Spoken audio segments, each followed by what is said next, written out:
সুপ্রিয় দর্শক, স্বাগত জানাচ্ছি আজকের সম্পাদকীয়তে। আমাদের আজকের আলোচনার শিরোনাম ভয়ঙ্কর খেলা। আর এই নিয়ে আলোচনার জন্য আমাদের স্টুডিওতে আমন্ত্রণ জানিয়েছি। প্রথমেই আমি পরিচয় করে দিচ্ছি দুইজন সিনিয়র সাংবাদিককে। একজন হচ্ছেন জনাব কাজী সিরাজ, আরেকজন হচ্ছেন জনাব আবু সাইদ খান। এছাড়া রয়েছেন আওয়ামী লীগ নেতা ও রাজনৈতিক বিশ্লেষক জনাব সুভাষ সিংহ রায়। আপনাদের তিনজনকে স্বাগত জানাচ্ছি আজকে আমাদের এই আলোচনা অনুষ্ঠানে। দর্শক, জানিয়ে রাখি আমাদের আলোচনায় আপনি অংশ নিতে পারবেন, এই জন্য আপনাকে ফোন করতে হবে। আপনারা যে পর্দায় যে নম্বরগুলো দেখতে পারবেন সেই নম্বরে, এছাড়াও ফেসবুক অথবা SMS-এর মাধ্যমে আপনাদের মন্তব্য সরাসরি এই অনুষ্ঠানে পাঠাতে পারবেন। আলোচনা শুরু করার আগে এখন পর্যন্ত যে শিরোনামগুলো আছে সেগুলো একটু দেখে নিই। জাতিসংঘের চ্যাম্পিয়ন অব দ্য আর্থ সহ 2টি পুরস্কার পাওয়ায় জমকালো আয়োজনে প্রধানমন্ত্রীকে নাগরিক সম্বর্ধনা, জনগণের জন্য সব কিছু উৎসর্গ করার ঘোষণা।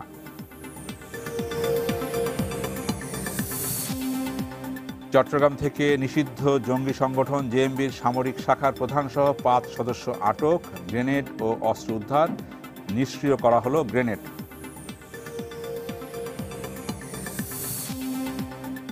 গত রমজানে ইসলাম ধর্ম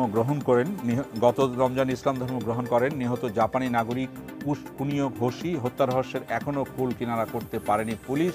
পাবনায় পাদ্রী হত্যার চেষ্টা।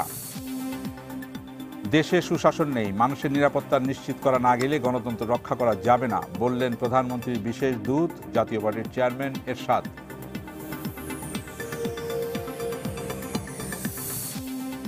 এবং সৌদি আরবে পদদলিত হয়ে নিহত বাংলাদেশির সংখ্যা বেড়ে দাঁড়ালো 51 জনে। লাশ দেশে ফিরিয়ে আনা হবে না, জানালো হজ অফিস। তবে স্বজনরা চাইলে সহায়তা করবে সরকার। আমরা শিরোনামগুলো দেখলাম। আমরা সিরাজ ভাই আপনাকে দিয়ে আলোচনাটা শুরু করি। আমরা গতকাল যে বিষয়ে আলোচনা করেছিলাম, আসলে গত কয়েকদিন ধরে যে ঘটনাগুলো ঘটেছে এবং আমরা দেখি যে এখনও ঘটছে কিছু। আজকে আমরা 2 বিদেশি হত্যার কথা জানি।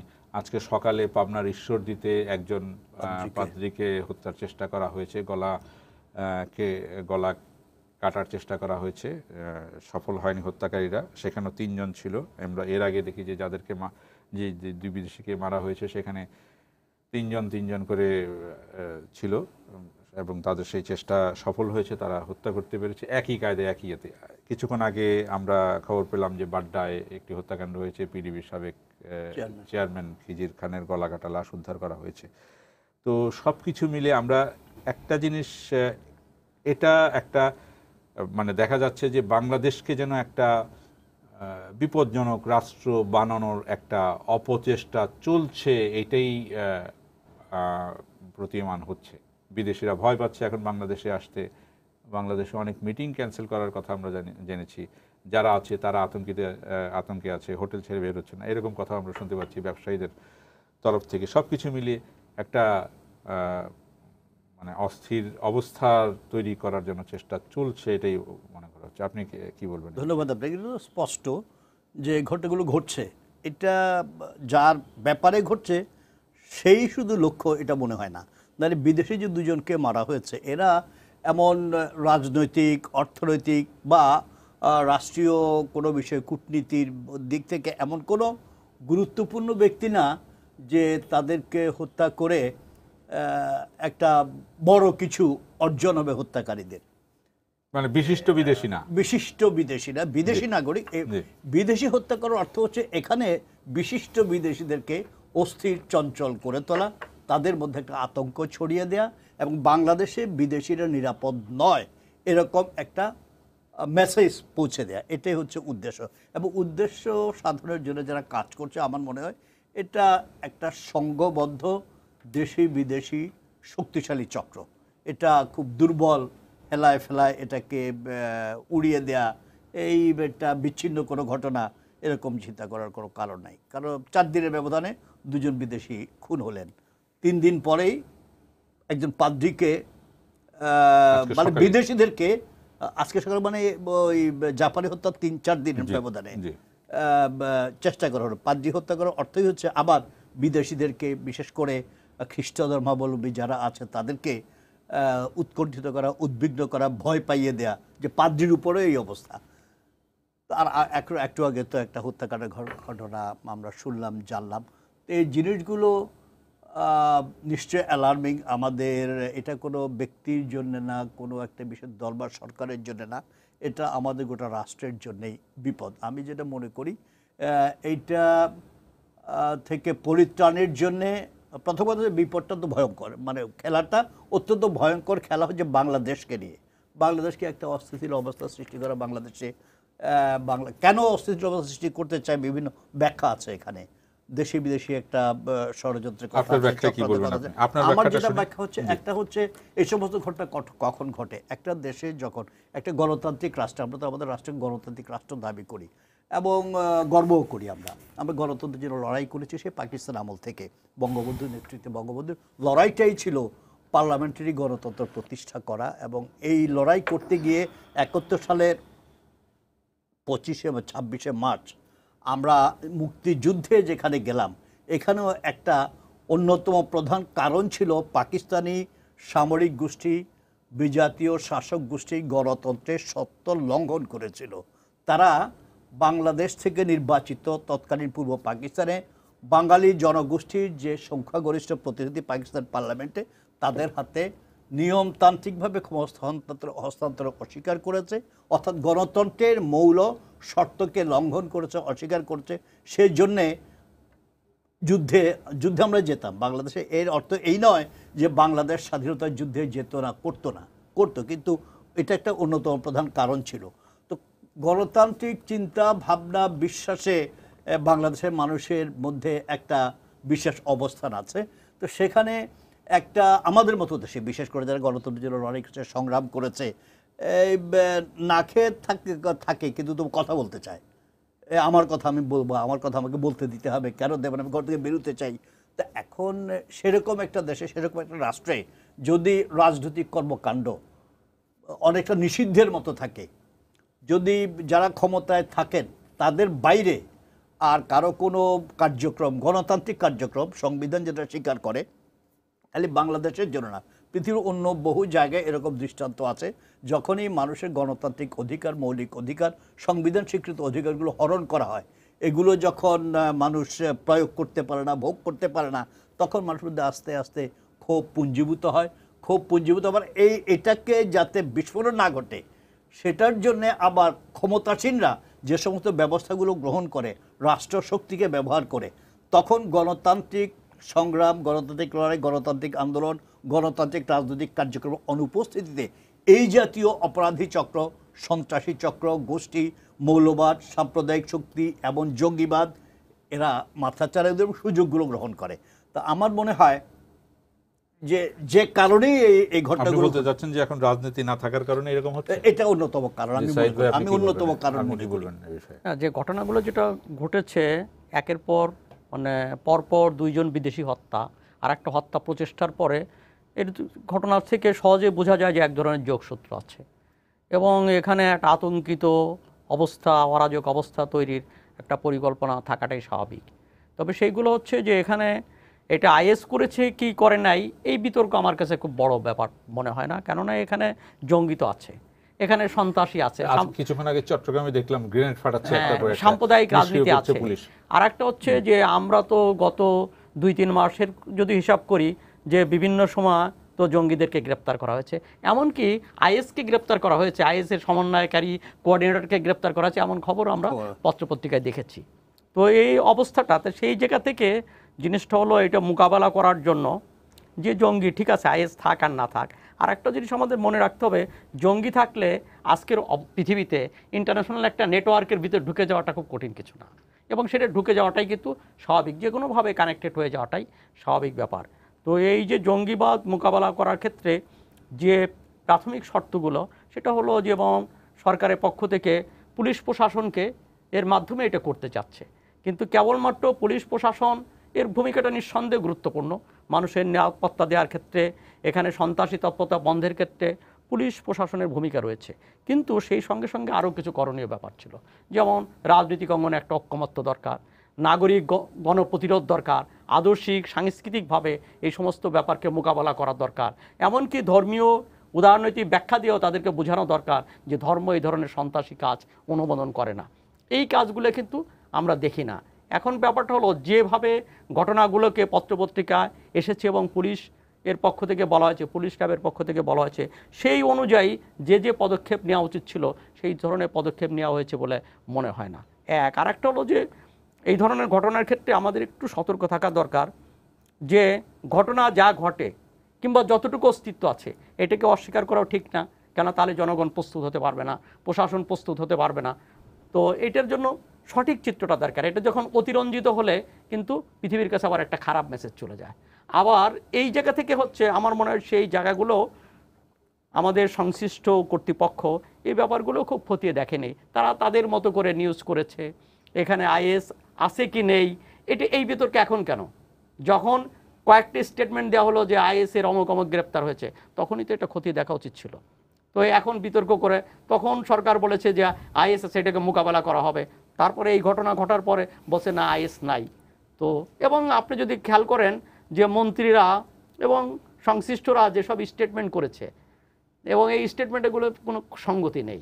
আমার মনে হয় যে এখানে সরকারের পক্ষ থেকেও বিষয়টা সম্পর্কে সুনির্দিষ্ট তাদের দৃষ্টিভঙ্গি থাকতে হবে এবং একইভাবে একই সুরে কথা বলতে হবে এবং দেশবাসীকে এই ব্যাপারটা অবহিত করতে হবে এবং জনগণের ঐক্য দরকার। আপনি বলছেন দেশবাসীকে অবহিত করতে হবে। আমরা দেখি যে গতকালকে মাননীয় প্রধানমন্ত্রীর একটা সংবাদ সম্মেলন ছিল, সেখানে তিনি খুব স্পষ্টভাবে বলেছেন যে এই যে এখন যে আমরা যে অবস্থা মোকাবেলা করছি এ ব্যাপারে জনগণকে সচেতন হতে হবে, প্রত্যেককে সজাগ হতে হবে, সচেতন হতে হবে। আপনার আশপাশে কি ঘটছে সেটা শুধু পুলিশই করবে সেটা ভেবে থাকলে চলবে না, এখানে আপনাকে সহায়ক ভূমিকা পালন করতে হবে, সেটা কিন্তু উনি স্পষ্টভাবে বলেছেন। সেইটা করতে হলেও যে জিনিসটা দরকার, যেটা সিরাজ ভাই খানিকটা বলেছেন, যে সেটা করতে হলেও যে জনগণের যে প্রক্রিয়া, রাজনৈতিক প্রক্রিয়া, সেই প্রক্রিয়া যখন অনুপস্থিত থাকে তখন কিন্তু জনমত গড়ে ওঠে না এবং রাজনৈতিক দলগুলোর মধ্যে দূরত্ব বাড়ে। আপনি বলতে চাচ্ছেন যে রাজনৈতিক প্রক্রিয়া এখন নেই বলে এগুলি হচ্ছে? সেটা একটা কারণ।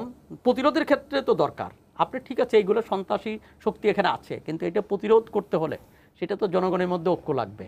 জনপ্রতিরোধ করতে হলে তো জনগণের রাজনৈতিক কর্মকাণ্ড ইত্যাদি দরকার এবং সরকার এবং বিরোধী দলের মধ্যে ঐক্য দরকার, এক ধরনের ঐক্যমত্য দরকার। এখানে কি ঘটনা ঘটছে, বিএনপির পক্ষ থেকে যেমন ক্ষমতার প্রতিদ্বন্দ্বী দল, বিএনপির পক্ষ থেকে কিন্তু সরকারের দিকে আঙ্গুলি দেওয়া হয়েছে আর সরকারের পক্ষ থেকে বিএনপির মদদের কথা বলা হচ্ছে। তাহলে বিষয়টা কি, যে আসল শক্তি যারা, মানে আসল অপরাধী যারা যারা এই অপকর্মের সঙ্গে যুক্ত, তারা আড়াল হয়ে যাবে। আর একটা জিনিস আমাদের এখানে এটা গোপন রাখার কোনো ব্যাপার নাই যে এখনও সাম্প্রদায়িক এবং যুদ্ধবাদের দল বিএনপি এই দলের সঙ্গে হাত ধরাধরি করে চলছে। অপরদিকে আওয়ামী লীগের থেকেও ক্ষমতাসীন দল এই সব মানে সন্ত্রাসী জামাতের কর্মীদের জন্য তাদের দরজা খুলে দিয়েছে। তো এগুলোও কিন্তু তাহলে কি দেখা যাবে যে সন্ত্রাসী এবং উগ্রপন্থীরা দুটি বড় দলের ছত্রছায়ায় কিন্তু ঢুকে পড়ার সুযোগ আছে, লুকে থাকার সুযোগও আছে। সুভাষ সিংহ রায়, আপনি কিভাবে দেখবেন? না, আমি দুজন বিশিষ্ট সাংবাদিকের বক্তব্যে আমার কাছে যেটা মনে হয়েছে, আমি তাদের সাথে বলতে গেলে পুরোপুরি একমত। একটা জায়গায় আমার দু একটা বক্তব্য আছে, আমি কিছু কিছু ছোট ছোট করে বলি। কাজী সিরাজ ভাই বলেছেন বিশিষ্ট নাগরিকদের যে আতঙ্কিত করা, আর বিশিষ্ট দেশকে আমি বলবো আতঙ্কিত করা, এবং তাদের ভিতরে এই যে হত্যা এবং হত্যা হুমকির পিছনে আসল উদ্দেশ্যটা বোঝা দরকার। আমি আবু সাইদ খান ভাষাতে একটা জায়গায় একমত। বিএনপি জামাত শাসনামলে তাদের মন্ত্রী নেতাদের দায়িত্ব জ্ঞানহীন বক্তব্য আমরা সবাই জানি। আমার কোনো কোনো ক্ষেত্রে মনে হয় বর্তমান যে সরকার, তার সরকারের পক্ষ থেকে কোনো কোনো ব্যক্তির দায়িত্ব জ্ঞানহীন বক্তব্য দিচ্ছেন। কেননা এই হত্যাকাণ্ডের পিছনে রহস্যের কিছু কুয়াশা রয়েছে এবং এই রহস্যের কুয়াশা ভেদ করবার জন্যে যেটা প্রধানমন্ত্রী গতকাল খুব স্পষ্ট করে বলেছেন, যেটা আপনি উত্তোলন করলেন, যে জনগণকে সচেতন হওয়ার জন্য বলেছেন, ঐক্যবদ্ধ হবার জন্য বলেছেন, সেটাই কিন্তু আসলে প্রণিধানযোগ্য। এবং আমাদের এখানে বলবার অবকাশ নেই যে বাংলাদেশের আজকে যে উগ্র সাম্প্রদায়িক গোষ্ঠী যেটা, সেটা বাংলাদেশে কিন্তু অস্তিত্ব রয়ে গেছে। এবং আমরা টের পেয়েছি 5 জানুয়ারি নির্বাচনের আগে, আমরা ট্রেন পেয়েছি মতিঝিলের সবুজ চত্বরে, আমরা শাপলা চত্বরে, আমরা কিন্তু এই টেরগুলো পেয়েছি এবং এখানে কিন্তু আশকারা দেওয়া হয়েছে। এবং আজকের যে গণতান্ত্রিক শক্তিকে আমরা গণতান্ত্রিক আচরণ করবার যে অধিকারের কথা বলছি, সেই অধিকার তারা নিজেরাই হারিয়ে ফেলেছে তাদের আত্মহনন মনস্কতার কারণে এবং তাদের আত্মঘাতী কর্মসূচির কারণে। এই যে তাদের যে হারিয়ে যাওয়া, এটা কিন্তু আমাদেরকে ভীষণভাবে ক্ষতিগ্রস্ত করেছে। গণতান্ত্রিক রাজনীতিতে বিরোধী দল একটি সহযোগী প্রতিপক্ষ।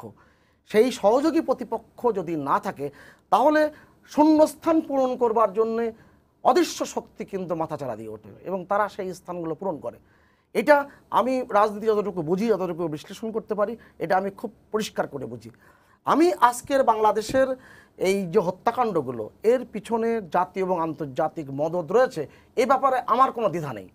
কেননা এমন এমন মানুষকে টার্গেট করা হচ্ছে যেই মানুষগুলো রাজনীতির সাথে সম্পর্কিত না, এবং যেই মানুষগুলো কাজী সিরাজবাদ যেটা প্রথমে বললেন, বিদেশি রাষ্ট্রের বিশিষ্ট নাগরিকও না। মানে আমরা যদি একটু পেছনে যাই, এর আগে রাজনীতিতে আমাদের যারা বাসে পুড়ে মারা গেল সাধারণ নাগরিক, কোনো গাড়ির লোক মারা যায়নি, প্রাইভেট গাড়িতে চড়ে এরকম মানুষ মারা যায়নি, বাসের লোক, ট্রাকের লোক, হেল্পার, তারা মারা গিয়েছে। তো এখন আমরা দেখছি যে এখন যে হত্যাকাণ্ডের ধারা, সে সাধারণ বিদেশি যারা একেবারেই সাধারণ, তারা মারা যাচ্ছে। এইটাই তো আমি যে কথাটা আমি খুব মানে পরিষ্কার করেই বলি, এখন কোদালকে কোদাল বলাই ভালো। বাংলাদেশে একটি উগ্র সাম্প্রদায়িক গোষ্ঠী কিন্তু বাংলাদেশে রয়েছে। কি কারণে রয়েছে, কারা আশকারা দিয়েছে, বঙ্গবন্ধুর মৃত্যুর পরে কিভাবে এই উগ্র সাম্প্রদায়িক গোষ্ঠীকে চাষাবাদ করা হয়েছে এবং তাদেরকে মদদ দিয়ে ফুলিয়ে ফাঁপিয়ে রাখা হয়েছে। আপনি এইখানে থামিয়ে আমি একটা ফোন নেই, ফোন নিয়ে আপনার কাছে আসবো। জি দর্শক, আপনার নাম বলে প্রশ্ন করুন। হ্যালো, জি আসসালামু আলাইকুম। ওয়ালাইকুম আসসালাম। আমি মোহাম্মদ আলাউদ্দিন প্রামাণিক, রাজশাহী মহানগর থেকে বলছিলাম। জি বলেন। আমার প্রশ্নটা হলো বিশিষ্ট সাংবাদিক আবু সাইদ খান ভাইয়ের কাছে। জি, আজকে আপনাদের শিরোনামটা দেখলাম ভয়ঙ্কর খেলা। আসলে এরকম শিরোনাম দেখলে আমরা যারা সাধারণ নাগরিক আসলে আমরা অনেক সময় হয়ে যাই। বাংলাদেশে যে অস্থিরতা বিরাজ করছে, এই পরিস্থিতিতে দেশের ভাবমূর্তি তো দেশের মানুষের কাছে তো আমার মনে হয় আতঙ্কিত আছেই। এতে বিদেশে কি আমাদের ভাবমূর্তি নষ্ট হচ্ছে কিনা, উনি একটি বিস্তারিত ব্যাখ্যা করলে খুশি হব। জি জি ধন্যবাদ আপনাকে। সাইদ ভাইয়ের কাছে আসবো। আমরা তো এটা নিয়ে আলোচনা করছি যে বাংলাদেশকে একটা বিপজ্জনক রাষ্ট্র হিসেবে চিহ্নিত করার চেষ্টা করা হচ্ছে, এটা নিয়ে আলোচনা করছি, এই জন্যই আমাদের শিরোনামটা এরকম। এবং আপনি যখন ভূমিকা বক্তব্যে দেখেছেন যে এই বিপজ্জনক রাষ্ট্র করার যে অপচেষ্টা, এটা কিন্তু জাতীয় এবং আন্তর্জাতিক চক্রান্তের একটি ফসল। এই ফসলটার কারণ হচ্ছে, যখন সিটি গ্রুপ মাত্র 7 দিন আগে বলছে বাংলাদেশ 3G'র দিকে এগিয়ে যাচ্ছে, মানে গ্লোবাল গ্রোথ জেনারেটরের দিকে, মানে বাংলাদেশকে বলা হচ্ছে বিস্ময়কর বাংলাদেশ, তার অর্থনৈতিক প্রবৃদ্ধি, তার সমস্ত অবদান, এবং মাননীয় প্রধানমন্ত্রী যেই পুরস্কার পেয়েছেন, এটা সারা বিশ্ববাসী কিন্তু স্বীকৃতি দিয়েছে, অভিনন্দন জানিয়েছে। এরকম একটি সময়, কেন ভুলে যাওয়ার ঠিক না, যখন যুদ্ধ অপরাধীর বিচার নিয়ে যখন কাজ করা শুরু করেছে এই সরকার, তখনই কিন্তু তার এই চ্যালেঞ্জগুলো মোকাবেলা করতে হয়েছে এবং এখনও হচ্ছে। এবং যে দুইজন কুখ্যাত রাজাকারের ফাঁসির ব্যাপারে সময়ের দিকে এগিয়ে যাচ্ছে, ঠিক সেই সময়টাও কিন্তু বেছে নেওয়া হয়েছে। অনেকগুলো বিবেচনার বিষয় রয়েছে এবং অতএব এটা খুব হালকাভাবে নেওয়ার কিন্তু কোনো সুযোগ নেই। আর আমি একটা কথা মনে করি যে বাংলাদেশে আইএস নাই, এই অসন্তোষ ভোগা সরকারের উচিত না। এখানে আমি একটা জিনিস উল্লেখ করতে চাই যে আইএস আছে কি নাই, আইএস তো এখন কোনো সংগঠন থাকতে হলে তো ওই সাইনবোর্ড দিয়ে অফিস রাখার দরকার নেই। আধুনিক প্রযুক্তির যুগে কানেকশনই যথেষ্ট। তথাকথিত তাদের আদর্শের সাথে যারা সংযুক্ত হবে, তাদের কর্মকাণ্ড, তারা তো বলেই দিয়েছে যে আমাদের যেখানে যে পৃথিবীর যে জায়গার থেকে হোক, আমাদের কর্মকাণ্ডকে যারা সমর্থন করবে, আমাদের মতো করে যারা করবে, তারাই আমাদের লোক। এই যে যদি এটা হয়ে থাকে, আর বাংলাদেশকে যে অস্থিতিশীল করা, এটা মানে এই চক্রান্তটা আমাদের সবকে বুঝতে হবে। যারা আজকে সরকারের বিরুদ্ধে অবস্থান করছেন, তারা বুঝতে হবে এই বাংলাদেশ আজকের যেই জায়গায় আজকে পৌঁছে গেছে, সেই জায়গার থেকে পিছু টেনে ধোয়ার জন্য চক্রান্তকারীরা কিন্তু সক্রিয়। অতএব এটা কিন্তু আমাদের সকলের বিরুদ্ধে কিন্তু লড়াই। এখানে জনাব সুভাষ সিংহ রায় যে কথাটা একটা বললেন, এটাও বললেন যে যুদ্ধাপরাধের যে রায় কার্যকরের একটা প্রক্রিয়া চলছে, এটা কিন্তু কালকেও সংবাদ সম্মেলনে, মাননীয় প্রধানমন্ত্রীর সংবাদ সম্মেলনে এসছে যে এবং মাননীয় প্রধানমন্ত্রী স্পষ্ট করে বলেছেন ষড়যন্ত্র এইভাবে বিচার চলবে আর ওরা চুপ করে বসে থাকবে, সেটা ভাবলে তো চলবে না। ওরা ওদের কাজ করবে, আমরা আমাদের প্রতিহত করার কাজ সাথে সাথে চালিয়ে যেতে থাকবো।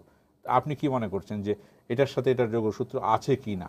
নেই এটা বলা যাবে না, থাকা অস্বাভাবিক কিছু না। নিশ্চয়ই তারা তো এর আগে আমরা দেখেছি মানবতা বিরুদ্ধে অপরাধের সঙ্গে জড়িতদের যখন বিচার শুরু হয়, শুরু থেকেই তারা বিভিন্নভাবে দেশে এবং বিদেশে প্রচুর টাকা পয়সা খরচ করে এটাকে প্রতিহত করবার জন্য চেষ্টা করেছে। তারপরে তো বিভিন্ন সময়ে এই যে গত 3 মাসে যে ঘটনাগুলো ঘটেছে, এটা বলা হয়ে থাকে, সবাই অনেকেই কনভিন্সড এ ব্যাপারে যে অনেক যে ঘটনাগুলো ঘটেছে এগুলো করার সক্ষমতা বিএনপির নাই। যারা কেন করেছে, কারা করেছে, যে যাদের টার্গেট, বিএনপি তো এখন টার্গেট হচ্ছে একটা ইলেকশন যদি হয়, ইলেকশন করে তারা ক্ষমতায় যেতে চায়, নির্বাচনপন্থী নির্বাচনমুখী রাজনীতি তারা করে। কিন্তু কারো কারো তো এই মুহূর্তে ক্ষমতা যাওয়ার কোনো টার্গেট নেই, তাদের টার্গেট অনেক পরে। তাদের এখনকার টার্গেট এজেন্ডা হচ্ছে অন্য কিছু, তাদের নেতাদেরকে রক্ষা করা, তাদের দল রক্ষা করা, তাদের অস্তিত্ব টিকিয়ে রাখা। এবং এটার জন্যে একটা মাত্র পথ হচ্ছে দেশে একটি এরকম অস্থিতির অবস্থা তৈরি করা, বিচার ঠেকাতে। এরকম যদি কিছু ঘটনা ঘটতে থাকে, বিদেশিরা যদি এরকম আতঙ্কিত হয়েছে যে আপনি যে শুরুটাই যেটা বলে ভয়ঙ্কর খেলা, ইতিমধ্যে গত 1 সপ্তাহের মধ্যে কতগুলো ঘটনা ঘটেছে, সবগুলো বাংলাদেশের স্বার্থের বিরুদ্ধে গেছে। তো এই যে ইমেজের বিরুদ্ধে গেছে, ব্যবসা বাণিজ্য সঙ্গে যে বৈঠক বন্ধ হয়ে গেছে। অস্ট্রেলিয়া তো আসলে অনেক আগে, এরপরে এখন সাউথ আফ্রিকা, দক্ষিণ কোরিয়ার দল আসবে না, এখানে এরা রেড অ্যালার্ট দিয়েছে। এখন যদি বিস্মিত হওয়ার কোনো কারণ আমি মনে করি না, বিস্মিত হওয়ার কিছু থাকবে যদি এখানে যে সমস্ত বিদেশিরা আছে, বিদেশি দূতাবাসগুলো আছে, উন্নয়ন সহযোগীদের বিভিন্ন এখানে হচ্ছে। আজকেই শুনছিলাম যে কোনো একটা কোম্পানি তারা 3 জাপানিকে নিয়ে মিটিং করছিল, 3 জনই একসাথে মেসেজ পেয়েছে তাদের দূতাবাস থেকে, অ্যালার্ট মেসেজ। এবং তার কথা হচ্ছে যে তখন তারা আমাদের সাথে এখানে বসে চা খেতেও ভয় পাচ্ছিল যে কতক্ষণে তারা এখান থেকে চলে যাবে। তো এই অথচ বিজনেস মিটিংয়ে এই যে এই কাজগুলো করছে দুটো উদ্দেশ্য। একটা হচ্ছে এজেন্ডা, যেটা আছে এজেন্ডা বাস্তবায়ন করা, এর সঙ্গে আন্তর্জাতিক আরও যে চক্রান্ত, বাংলাদেশের যে সুভাষিক রায় যেটা বললেন যে বাংলাদেশকে এগিয়ে যাওয়ার যে সম্ভাবনার দুয়ারগুলো আছে, সে দুয়ারগুলো যাতে ক্লোজড হয়ে যায়, বাংলাদেশ যাতে তার লক্ষ্যাভিমুখে এগিয়ে যেতে না পারে, বাধাগ্রস্ত হয়। এগিয়ে যাওয়ার জন্য বাংলাদেশ একা যেতে পারবে না, বাংলাদেশের বাইরের সহযোগিতা দরকার, অনেকের ইনভলভমেন্ট দরকার, অনেক ইনভেস্টমেন্ট দরকার, বাংলাদেশে গড়ে তো যা যা দরকার, এই কাজগুলো প্রতিবন্ধকতা সৃষ্টি হবে কাজগুলো যদি এই ঘটনাগুলো ঘটতে থাকে। আমি যেটা বলছিলাম শেষ করতে পারি নাই, যে এই যে মিটিংয়ে তারা অ্যালার্ট নোটিশ পেয়েছে, যে মেসেজ পেয়েছে, সতর্ক হয়ে গেলো চা খাচ্ছে। কিন্তু আমি যেটা আশঙ্কা করছি যে এইরকম যদি আরও যদি কোনো ঘটনা, আবার ওদিনকে এক আলোচনা অনেকে আরও আশঙ্কা করছেন যে এরা তো থেমে থাকবে না, থেমে না থাকলে তাহলে এরকম আরও একটা ঘটনা, এরকম ঘটনা করলে তাইলে বাইরে থেকে বিদেশিরা আসছে না, বিনিয়োগ সভা বাতিল হয়ে যাচ্ছে, মিটিংয়ে বসে চা খেতে সাহস করছে না, এটা তো একটা দিক। যারা ভেতরে আছে এরা যদি বাংলাদেশ নিরাপদ নয় বলে চলে যায়, এটা আরও ক্ষতিকর হবে বাংলাদেশের ইমেজের জন্যে। তা আমি যেটা মনে করি, এটা আপনি ভয়ঙ্কর খেলার মধ্যে অত্যন্ত সঠিক একটা শিরোনাম হয়েছে, যে বাংলাদেশের বিরুদ্ধে খেলাটা মূলত হচ্ছে। বাংলাদেশের অগ্রগতি, বাংলাদেশের যে উন্নয়ন কর্মকাণ্ড, এগুলো বাধাগ্রস্ত করে বাংলাদেশ পিছিয়ে থাকে। বাংলাদেশ এখন যে জায়গায় আছে, বাংলাদেশের একটা উল্লম্ফনের একটা সময় এসছে, অর্থনীতি এবং বিভিন্ন ক্ষেত্রে সামাজিক বিভিন্ন সূচকে বাংলাদেশ এগিয়ে গেছে গত 30-35 বছর, অনেক এগিয়েছে। আমাদের আশেপাশের যারা আমাদের আগে ছিল, আমরা পেছনে ছিলাম, এখন আমরা তাদেরকে পেছনে ফেলে এগিয়ে গেছি। ঈর্ষণীয় সাফল্য বাংলাদেশের আছে। কাজে এই সাফল্য ম্লান করবার জন্য এবং আরও এগিয়ে যাওয়ার পথকে রুদ্ধ করার জন্যে এই সমস্ত ষড়যন্ত্রগুলো আছে। এবং এখানে অবশ্যই আমি যেটা মনে করি, খালি দেশীয় কিছু লোক গুলি করে মারছে, সবচেয়ে এটাতে খুব ট্রেন্ড একটা শক্তি কাজ করছে। এখানে ইটালিয়ানটাকে 3 জন মেরেছে, 2 জন গুলি করছে, একজন মোটরসাইকেলে স্টার্ট নিয়ে বসা ছিল, গুলি করার কাজ শেষ করে তারা মোটরসাইকেলে চলে গেছে। জাপানিটারও একই কায়দায় করেছে, বাকি দুটোর কি প্রক্রিয়া করেছে জানি না। বাকি যে পাদ্রীকে হত্যার চেষ্টা 3 জন ছিল, মোটরসাইকেলে করে ছিল। আরেকটা জিনিস হচ্ছে, আগে আমরা দেখেছি যে আমাদের এখানে যাদেরকে আমরা জঙ্গি বলছি, তাদের যে কর্মকাণ্ড, সেখানে আমরা তাদেরকে আগ্নেয়াস্ত্র ব্যবহার করতে দেখিনি। তারা সাধারণত চাপাতি এ সমস্ত জিনিস দিয়ে তাদের কাজগুলো করেছে, হত্যা যাগুলো এ পর্যন্ত যে নিষ্ঠুর হত্যাকাণ্ড। এখানে আমরা দেখছি আগ্নেয়াস্ত্র ব্যবহার হচ্ছে, এবং গতকাল একটি অনুষ্ঠানে আমি ছিল একটা প্রোগ্রামে, সেখানে ব্রিগেডিয়ার জেনারেল সাখাওয়াত হোসেন যেটা বলেছেন যে অস্ত্রগুলো ব্যবহার করেছে এগুলো আমাদের দেশের তৈরি অস্ত্র না, বিদেশের 3টা দেশের কথা উল্লেখ করেছেন, ওই সমস্ত দেশে এই অস্ত্রগুলো, এই বুলেটগুলো তৈরি হয়, সেখান থেকে কিভাবে আসলো, কিভাবে এরা পেলো, এগুলো তদন্ত করে দেখা দরকার। তো কাজেই এটা গভীর একটা ষড়যন্ত্র বাংলাদেশের বিরুদ্ধে, ষড়যন্ত্র মূলত হচ্ছে বাংলাদেশের বিরুদ্ধে। তো এখানে যে আলোচনাও এসছে, এখানে প্রধানমন্ত্রী সবাইকে সচেতন হতে বলেছেন। সচেতন তো বক্তৃতা সচেতন হতে বললে হয় না, অতীতে কখনো হয় নাই, সচেতন করা লেগেছে। সচেতন করার জন্য দায়িত্ব পালন করতে হবে, নাগরিক সমাজকে সচেতন করার জন্য বিশেষ করে সচেতন অংশ যারা আছে তারা। আর হচ্ছে আমাদের প্রতিটি রাজনৈতিক শক্তি, আজকে কেউ হাততালি দিতে পারেন শেখ হাসিনা ব্যাকফুটে আছে, মানে সরকার ব্যাকফুটে আছে বটেই, যে বিপদে আছে খুব হাততালি দিতে পারেন, কিন্তু তিনি যারা হাততালি দিচ্ছেন তারা কাল পরশু বা কোনো তারা যদি ক্ষমতা আসেন, এই বিপদ তাদেরও জন্য হবে না, আসবে না, ঘটবে না, এটা কিন্তু নিশ্চিত বলে, তারা এরকম বিপদে পড়ে যেতে পারেন। কাল বিপদটা মনে করতে হবে কোনো ব্যক্তির না, কোনো দলের না, কোনো সরকার না, এটা দেশের। তাই এই সংকট থেকে দেশকে উদ্ধার করতে হলে দেশের সমস্ত মানুষকে, বিশেষ করে দায়িত্বশীল সমস্ত রাজনৈতিক দল, সব নেতা, সমস্ত সামাজিক শক্তি, বুদ্ধিজীবী, সাংবাদিক, সবাইকে ঐক্যবদ্ধভাবে এগুলো মোকাবিলার জন্য উদ্যোগ নিতে হবে, এবং সেই উদ্যোগে আমি আশা করব সরকার একটা ভূমিকা নেবেন। আমি এই তো দেশের কথা বললাম, আরেকটু আমরা দেখি যে বিদেশিরা তো উদ্বিগ্ন।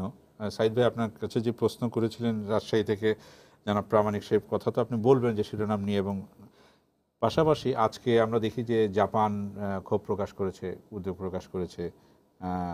তারপরে মার্কিন রাষ্ট্রদূত বার্নিকাট উনি বলেছেন যে বাংলাদেশে গতকাল বলা হয়েছিল যে বাংলাদেশ যে আইএস, বাংলাদেশে যে সাম্প্রতিক হত্যাকাণ্ডের ব্যাপারে যে আইএস দাবি করছে, এটা আসলে কতটুকু যুক্তিযুক্ত বা এর সম্পর্কে বাস্তবতার কোনো ভিত্তি আছে কিনা সেটা খোঁজ করে দেখবে। আজকে আরেক ধাপ এগিয়ে সেটা বলা হচ্ছে যে যদি আইএস থাকে তাহলে বাংলাদেশের সাথে যুক্তরাষ্ট্র যৌথভাবে কাজ করবে। কিভাবে দেখছেন আপনি? আচ্ছা, ঘটনাটা হচ্ছে যে অস্ট্রেলিয়া বাংলাদেশের নিরাপত্তাহীনতার বিষয়টা বুঝতে পারলো, পশ্চিমা দুনিয়া তো তাদের নাগরিকদেরকে সতর্ক করলো, কিন্তু বাংলাদেশ বুঝতে পারলো না। অস্ট্রেলিয়ার কথা যদি আপনি বলেন যে অস্ট্রেলিয়া বাংলাদেশের নিরাপত্তাহীনতার বিষয়টি বুঝতে পারলো, অস্ট্রেলিয়াতে আপনি কি হয়েছে সেটা না সেটা আরেকটা সাবজেক্ট। তাহলে এই যে ঘটনা, আমি একটা যোগ করি, দপ্তরের সামনে গোলাগুলি হয়েছে, আমি একটু যোগ করি আগে। বাংলাদেশ জানতে পারে তা না, আমাদের গোয়েন্দা সংস্থা, আমাদের গোয়েন্দারা অস্ট্রেলিয়া যে সংশয় প্রকাশ করেছে, যুক্তরাজ্য থেকে যেগুলো করা হয়েছে, আমাদের গোয়েন্দা সংস্থা কিন্তু একটা দীর্ঘ প্রতিবেদন তৈরি করে জমা দিয়েছে, এবং কোথায় কোথায় কি হতে পারে এবং এটার বিরুদ্ধে কি মেজার নেওয়া উচিত সে সাজেশনও তারা দিয়েছে। আচ্ছা, সেটা আমি জানি না, মিডিয়াতে। আচ্ছা, এখন আমার বক্তব্য হচ্ছে যে সরকারকে তো কি ঘটতে পারে এগুলো সম্পর্কে এক ধরনের সতর্ক থাকতে হবে। বাংলাদেশের জন্য দুটো জিনিস আছে, একটা হলো আপদ আছে আর একটা বিপদ আছে। এখানে জঙ্গিবাদের, আপনি বলছেন সরকার সতর্ক থাকতে হবে। সরকার যদি বলে, এখন সরকারের পক্ষ থেকে এখানে কোনো সরকারি লোক নাই, সরকার যদি বলে আমরা সতর্ক ছিলাম, না কিন্তু মানে 100 জায়গায় ঘটতে পারতো 2 জায়গায় ঘটেছে, কিন্তু সরকার যেটা বলছে, সরকারের যে কথাবার্তাগুলো মনে হয়েছে যখন একটা ঘটনা ঘটছে, যেমন ধরেন যখন ইতালীয় নাগরিক খুন হয়েছে তখন বলা হয়েছে যে এটা বিচ্ছিন্ন ঘটনা। তারপরে যখন দ্বিতীয় ঘটনা ঘটার পরে এখন সরকারের পক্ষ থেকে এখন বলা হচ্ছে যে এগুলোর সঙ্গে যোগসূত্র থাকতে পারে। এই যে ব্যাপারটা, তাহলে সরকারের মূল্যায়নের ক্ষেত্রে যে পরবর্তীতে কি ঘটতে পারে, কোথায় কি হচ্ছে, এই ব্যাপারে তার আগাম যে চোখটা দরকার, তা আগাম ভাবনাটা সরকারের কতটুকু ছিল, এটা একটা প্রশ্ন। আর বাংলাদেশের জন্য একটা বিপদ আছে, একটা আপদ আছে। জঙ্গিবাদের উত্থান এখানে একটা বিপদ, আর এই বিপদ মোকাবেলা করার জন্য পশ্চিমা দুনিয়ার যুক্ত হওয়া মার্কিনী প্রস্তাব, এটা একটা আপদ। যে এখানে যেমন আমরা দেখি মিডল ইস্টে এই বিপদ মোকাবেলা করতে গিয়ে মার্কিনী আপদ ঢুকে গেছে, এবং এখন মিডল ইস্টের জনগণের কাছে মিডল ইস্টের স্বাধীনতা সার্বভৌমত্বের প্রশ্নে দুটোই একটা হুমকি। এখানে পশ্চিমা যারা ঢুকেছে তারাও হুমকি এবং জঙ্গিও হুমকি। এই আপদ নিয়ে কথা বলবো আমি সুভাষ সিংহ রায়ের কাছে, তার আগে একটা প্রশ্ন আছে, দর্শকের প্রশ্ন নিয়ে নিই। জি দর্শক, আপনার নাম বলে প্রশ্ন করুন। আমার নাম অধ্যাপক মোহাম্মদ বাবুল আজকার, আমার বাড়ি আছে যশোর। জি বলেন। আমি বলছিলাম যে এখন যে নাগরিক খুন বা এর আগে যেগুলো হত্যাকাণ্ড ঘটেছে, তারপরে যে আপনার যে গুম হয়েছে, এর কোনো সুষ্ঠু বিচার না হওয়ার কারণে তো দিন দিন এই যে খুন, রাহাজানি, ধর্ষণ এ সমস্ত গুলো আমরা বিভিন্ন টেলিভিশনের পর্দায় দেখছি, পত্রিকায় দেখছি। এর কোনো প্রতিকার আসলে কি সুস্থ কোনো প্রতিকার আমরা পাবো কিনা? আমরা সাধারণ নাগরিকও তো এর জন্য একটা শান্তি বিরাজ করছে। জি, ধন্যবাদ আপনাকে। আগের ঘটনাগুলোর কথা উনি বললেন, অবশ্যই সেই ব্লগার হত্যাকাণ্ড, 4 জন ব্লগারকে হত্যা করা হয়েছে, সেগুলোর কোনো কুল কিনারা এখন পর্যন্ত হয়নি, সেই কথাটাই ইঙ্গিত করেছেন। আমি আবু সাইদ খান ভাই যখন আপদ আর বিপদের কথা বলছিলেন, তাই বঙ্গবন্ধু প্রায় একটা কথা বলতেন যে আমার ঘাড়ে 3টে ভূত আছে, একটা আপদ, একটা বিপদ, একটা মুসিবত। তা আমাদের কিন্তু এই মুসিবতও কিন্তু অনেক কিছু আছে। কেননা এই আমেরিকারাই জরিপ করে জানিয়েছে, গ্যালাপের যে সর্বশেষ জরিপ বলছে যে সমষ্টিগত নিরাপত্তার ক্ষেত্রে বাংলাদেশ আমেরিকার চেয়ে অনেক এগিয়ে আছে। ব্যক্তিগত নিরাপত্তার থেকে অনেক বেশি ভারত, পাকিস্তান, নেপাল সবার চেয়ে এগিয়ে আছে।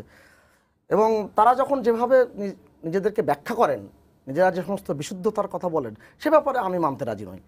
আর অস্ট্রেলিয়ার নাগরিক হত্যার অনেক আগেই, মনে হলো যেন হত্যাকাণ্ডের আগেই সংবাদ প্রচার করার জন্য ইতালিয়ান নাগরিক সরি সেই সংবাদ প্রচারের জন্য যে পশ্চিমা বিশ্বের একটি গণমাধ্যমগুলো এটা ওত পেতেছিল, আমার কাছে অনেক ক্ষেত্রে মনে হয়েছে। এবং তারা কিন্তু একটা বিষয় যে ইতালিয়ান নাগরিক হত্যাকাণ্ডের প্রথম দিকে কিন্তু সংবাদ গণমাধ্যমে আসলো যে আমেরিকান একজন নাগরিক হত্যা হয়েছে। এগুলো আমার কাছে রহস্যের কুয়াশা মনে হয়। সব কিছু মিলে একটা গোলমেলে পরিস্থিতি তৈরি করা হচ্ছে। আর বাংলাদেশে যারা, আপনি দেখবেন ব্রিটেনে অতি সম্প্রতি ফেসবুকে যারা মুক্তবুদ্ধি চর্চা করেন, যারা প্রগতিশীল আওয়ামী লীগ ঘরানার লোক কিংবা কমিউনিস্ট ঘরানার লোক, তাদের নাম তালিকা দিয়ে ফেসবুকে তাদেরকে হুমকি দেওয়া হয়েছে, যে কারণে বিলেতের সরকার তাদেরকে বলেছেন আপনারা একটু নিরাপত্তার মধ্যে থাকুন, এই যে ব্যাপারটা বলেছে। যে কারণে অনেকে কিন্তু এখন আর ওই মানববন্ধন কিংবা কোনো মুক্তবুদ্ধি চর্চার বক্তৃতা হিসাবে না, এটা রহস্যটা সেখানেই। এবং মানুষকে দমিয়ে দেওয়ার জন্য, ভীত করবার জন্য এই কাজগুলো কিন্তু করা হচ্ছে। এই যে আমি এখনও মনে করি যে ব্লগারদের হত্যাকাণ্ড এগুলো করা হয়েছে কিন্তু মানুষকে ভীত করবার জন্য, এবং এই ভীত সন্তুষ্ট করবার জন্য এই কার্যক্রম। আপনি বলছেন যে আইএস কথা, আপনি ভারতের যে পশ্চিমবঙ্গের যে খাগড়াগড়ের 1 বছর আগে, গত 2 দিন আগে তার 1 বছর পূর্ণ হলো, সেখানে যে ঘটনাগুলো ঘটেছিল সেখানে সেই মদতটা কারা দিয়েছিল, এবং এটা স্পষ্ট হয়েছে। এই যে পশ্চিমবঙ্গ সরকারের ভিতরে, বিশেষ করে রাজ্য সরকারের ভিতরে তৃণমূল এবং আমাদের জামাতের একটা মোর্চা হয়েছে, এখন এক ধরনের কানেকশন রয়ে গেছে, এবং সেটা ভারতের কেন্দ্রীয় গোয়েন্দা সংস্থা বলছে। অতএব যেটা প্রধানমন্ত্রী গতকাল আপনিও ছিলেন উপস্থিত, তিনি কিন্তু বলেছেন এই সন্ত্রাসীদের, তাদের কোনো ধর্ম নাই, এদের কোনো জাত নাই, এদের কাজই শুধু সন্ত্রাস করা। এই যে ব্যাপারগুলো আমাদের সকলে বিবেচনা রাখতে হবে। এবং যারা বলেন যে এই অস্ট্রেলিয়া আপনি বাংলাদেশে আপনি ক্রিকেট টিম পাঠালেন না, কোন কারণে পাঠালেন না? আপনি দক্ষিণ আফ্রিকা, এই বিবিসিতে শুনে আসলাম দক্ষিণ আফ্রিকা মহিলা টিম বাংলাদেশে আসার কথা, সেটা তারা বলছে আসবে না। অথচ দক্ষিণ আফ্রিকা জোহানেসবার্গ এমন একটি শহর, যে শহরে প্রতিদিন 15 থেকে 20 জন করে দেশি এবং বিদেশি নাগরিক আপনার গুম হয় কিংবা হত্যাকাণ্ড ঘটে, সেখানে তো অস্ট্রেলিয়ারা খেলতে যায়। অতএব বাংলাদেশকে নিয়ে যে গভীর চক্রান্তটা, এই চক্রান্তের কথা আমি ব্যক্ত করবার চেষ্টা করেছি।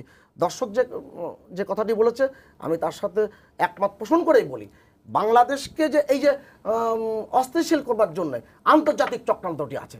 কি কারণে আছে? বাংলাদেশ অনেককে ছাড়িয়ে যাচ্ছে, খেলায় ক্রিকেটে ছাড়িয়ে গেছে, বাংলাদেশ তার অর্থনৈতিক প্রবৃদ্ধিতে ছাড়িয়ে গেছে। সারা পৃথিবী বলা হচ্ছে যে উন্নত বিশ্বে প্রবৃদ্ধি করেছে গত 5 বছরে 2.3, আর উন্নয়নশীল দেশ করেছে গড় বলছি 4.5, আমরা 6.5 থেকে 6.7 রয়েছি। এই যে ব্যাপারগুলো এটাই কিন্তু অনেকে কিন্তু মানতে পারছে না বলে এই ষড়যন্ত্রগুলো হচ্ছে। আপনার মনে থাকবে, আবু সাইদ খান মনে থাকবে, সিরাজবাতে মনেই আছে, বাংলাদেশ স্বাধীন হওয়ার পরে 2 জন বিখ্যাত অর্থনীতিবিদ ফ্যালান্ড এবং পার্কিনসন তারা প্রবন্ধ লিখে বলেছিলেন বাংলাদেশ যদি দাঁড়িয়ে যায় পৃথিবীতে নাকি সব দেশ দাঁড়িয়ে যাবে। এটা বলেছিল এটা নাকি টেস্ট কেস। সেই বাংলাদেশ আজকে যেই উচ্চতায় গিয়েছে, যেই সমৃদ্ধির জায়গায় গিয়েছে, এইটা অনেকে সহ্য হচ্ছে না বলে চক্রান্ত করছে, চক্রান্তের কালো মাকড়সার জাল বিস্তার করছে, এবং অনেক সময় রহস্যের ঘেরাটোপে রাখবার জন্য চেষ্টা করছে। এই জন্যে প্রধানমন্ত্রীর ওই বক্তব্যটা কিন্তু প্রধানযোগ্য। সকলকে নিয়ে আমাদের মোকাবেলা করতে হবে, এই গণতান্ত্রিক শক্তিকে জাগরিত করতে হবে। এবং আমি বিএনপিকে অনুরোধ করব, আত্মহনন মনস্কতা বাদ দিয়ে এই যে যুদ্ধ অপরাধী যারা সিন্দাবাদের দৈত্যের মতো তাদের ঘাড়ে পড়ে চেপে এখনো আছে, এদেরকে বর্জন করে মুক্তবুদ্ধির রাজনীতিতে, তারা যেন বিরোধী দলের রাজনীতিতে প্রবেশ করলে বাংলাদেশে একটি গণতান্ত্রিক একটি কাঠামো তৈরি হবে, বাংলাদেশ অনেক দূর এগিয়ে যাবে। এই এগিয়ে যাওয়া কিন্তু কেউ ঠেকাতে পারবে না। বঙ্গবন্ধু বলতেন যে দাবিয়ে রাখতে পারবে না। বিএনপিকে যে অনুরোধ করলেন, কিন্তু আমরা ঘটনায় তো সেটা দেখলাম না। যেদিন ইতালীয় নাগরিক নিহত হলেন তার কয়েক ঘন্টার মধ্যেই পরদিন সকালবেলায় প্রেস ক্লাবে এক অনুষ্ঠানে বিএনপির ডক্টর মঈন খান উনি বলেছেন যে সরকারের একটা খেলা হতে পারে, দৃষ্টি অন্যদিকে সরকার। প্রথম অভিযোগটা বিএনপির পক্ষ থেকে সরকারের প্রতি দেওয়া হয়েছে, পরবর্তীতে সরকারি পক্ষ থেকেও পাল্টা অভিযোগ করা হয়েছে যে এটার সাথে মদত থাকতে পারে। তো এই পাল্টাপাল্টি আমার মনে হয় এটাই তো আমাদের এটা এই পাল্টাপাল্টি যারা করছেন এরা কারোই আজকে দুঃখজনকভাবে হচ্ছে আওয়ামী লীগ একটি ঐতিহ্যবাহী রাজনৈতিক দল, আদর্শিক একটা ভিত্তি নিয়েই তো এই দলের যাত্রা শুরু 1949 সালে। কিন্তু আদর্শিক ভিত্তিতে কতটুকু দৃঢ় আছে এখন, ক্ষমতাকেন্দ্রিক রাজনীতিতে কতটা তারা বেশি মানে সচেতন, বেশি আগ্রহী, এটা বিবেচনা। বিএনপির ক্ষেত্রে একই কথা, আদর্শিক ভিত্তির উপর বিএনপিও দাঁড়িয়ে নেই। ক্ষমতার লড়াই এখানে চলছে, ক্ষমতার লড়াই চলছে বলেই রাষ্ট্রের উপরে এরকম একটা বিপদ, এই বিপদটাকে নিয়েও তারা গভীরে না গিয়ে শুধু একে অপরের সঙ্গে বাহাস করছে, আক্রমণাত্মক বক্তব্য দিচ্ছে। সত্য ঘটনা উদ্ঘাটনের আগেই একজন আরেকজনকে অপরাধী চিহ্নিত করে ফেলছেন, আসল অপরাধীর কোনো খবর নেই। এখন এই যে একটা দর্শক যে প্রশ্ন করলো বিভিন্ন হত্যা, এই ঘটনাগুলো আসল কথা একটা জিনিস আমাদেরকে মনে করতে হবে, এ পর্যন্ত বাংলাদেশে এই যে দুইটা বিদেশি নাগরিক হত্যাকাণ্ড নিয়ে আমরা বহু আলোচনা করছি, গত 10 দিন ধরে এগুলো চলছে, 7-8 দিন ধরে। আমাদের এমনিতে তো বহু নাগরিক হত্যা হচ্ছে, আমাদের সাধারণ মানুষ হত্যা হচ্ছে, খুন হচ্ছে। অতি সম্প্রতি সারা জায়গারও যে নারায়ণগঞ্জে 7 মার্ডার, এরপর আরও কিছু ঘটনা ঘটেছে, শিশু হত্যা, গ্যাং রেপ, হত্যা। কোনো ঘটনার সুষ্ঠু তদন্ত এবং বিচার হয়নি এবং অপরাধীর দৃষ্টান্তমূলক কোনো শাস্তি হয়নি। এরকম কিছু ঘটনা যদি দৃষ্টান্ত, আমার কাছে একটা তথ্য আছে, এটা এর আগের 2013 সালের 10 ফেব্রুয়ারিতে স্বরাষ্ট্রমন্ত্রীর একটা তথ্য হচ্ছে 2012 সালে সারা দেশে 4112টি খুন হয়েছে, গড়ে প্রতিদিন 11 জনের বেশি খুন হয়েছে। 2011 সালে এই সংখ্যা ছিল 3966টি, 2010 সালে তা ছিল 3988টি, 2012 সালে রাজনৈতিক খুন ছিল 11টি। এটা স্বরাষ্ট্রমন্ত্রীর বক্তব্য ছিল। এরপরে কিন্তু এই সংখ্যা হ্যাঁ, এটা 14-15তে কিন্তু এটা কমেনি, এটা বেড়েছে।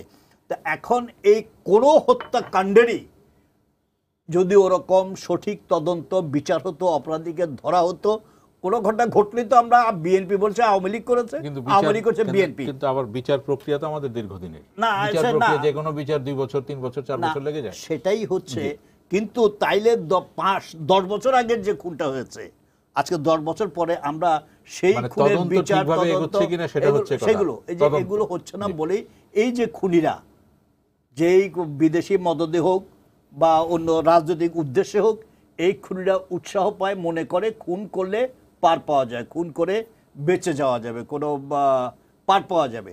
এগুলোর যদি বিচারের প্রক্রিয়াটা যদি আরও ত্বরান্বিত করা যায় এবং যদি দৃষ্টান্তমূলক শাস্তি হয়, খুনিরা, অপরাধীরা যদি চিহ্নিত হয়, তাহলে আমার মনে হয় এই খুন খারাপি, এরকম অপরাধ কমবে। আরেকটা যে রাজনীতির যে কথাটা, আসলে যখন দলের সব বিষয়টা একটা, এটা দলের বিষয় না, এটা আমি আগেও বলেছি, এটা আমাদের দেশের রাষ্ট্রের উপর আঘাত, রাষ্ট্রের সংকট, রাষ্ট্রের সমস্যা। এটা যারা দেশপ্রেমিক বলে নিজেদেরকে দাবি করেন, তাদের সবার উচিত হচ্ছে এই ব্যাপারে উচ্চ কণ্ঠ। এর আগে আমরা দেখেছি মাওলানা ভাসানী বঙ্গবন্ধু শেখ মুজিবুর রহমান বিরোধ ছিল, যখন আলাদা রাজনীতি করেছেন, অন্যদের সঙ্গে বিরোধ ছিল, কিন্তু জাতীয় দুর্যোগের দুর্বিপাকে আমরা তাদেরকে কাঁধে কাঁধ মিলিয়ে একসঙ্গে কাজ করতে দেখেছি। কেউ কাউকে ডাকা লাগেনি, নিজেরাই শতপ্রণোদিত দেখেন এক জায়গায়। এগুলো আপনাদের অনেকেরই মনে আছে। আমাদের এটা আরও ভয়াবহ জাতীয় দুর্যোগ আমার মনে হয়, আমাদের দেশকে, আমাদের জাতিকে একেবারে প্রায় মানে গলা টিপে ধরার মতো একটা অবস্থায়। এই গলা টিপ দিয়ে ধরার মতো অবস্থা থেকে কি আমরা বের হতে পারবো? আপনি কি আশাবাদী? কি বলেন আপনি? আমরা আশা তো করতেই চাই। আর একটা হচ্ছে যে হ্যাঁ, এখানে যেটা সিরাজ ভাই যেটা বলেছেন যে এখানে আসলে আইনের শাসনটা নিশ্চিত হওয়া দরকার, এবং আমরা কোনো দৃষ্টান্তমূলক শাস্তি দেখছি না, যে কারণে মানুষের অপরাধ প্রবণতা বেড়ে যাচ্ছে। এবং এই অপরাধ প্রবণতা ঠেকাতে হলে এখানে সুনির্দিষ্টভাবে এগুলোকে কিভাবে মোকাবেলা করা যায়, এখানে আইনের শাসনটাকে সুনিশ্চিত করা, এখানে আদর্শিকভাবে সাংস্কৃতিকভাবে মোকাবেলা করা। আর একটা জিনিস আমাদের মনে রাখা দরকার যে গণতন্ত্রের রাস্তায় যদি ব্যারিকেড থাকে তখন ষড়যন্ত্রের জায়গাটা খুলে যায় এবং তখন ষড়যন্ত্রের মাত্রা বৃদ্ধি পায়। অতএব ষড়যন্ত্রকে মোকাবেলা করতে হলে, এই ধরনের চক্রান্ত কিংবা গোলা জলে কেউ মাছ শিকার করতে না পারে, এগুলো মোকাবেলা করতে হলে গণতন্ত্রের রাস্তাটা খুলে দিতে হবে। গণতন্ত্রের রাস্তাটা আটকানোটাকে আপনি কিভাবে ব্যাখ্যা করবেন? গণতান্ত্রিক প্রক্রিয়া নাই, এখানে সভা সমিতি নাই, বিরোধী দল নাই, সংসদ কার্যকর থাকছে না, হচ্ছে না, এখানে অনুগত বিরোধী দল রয়েছে।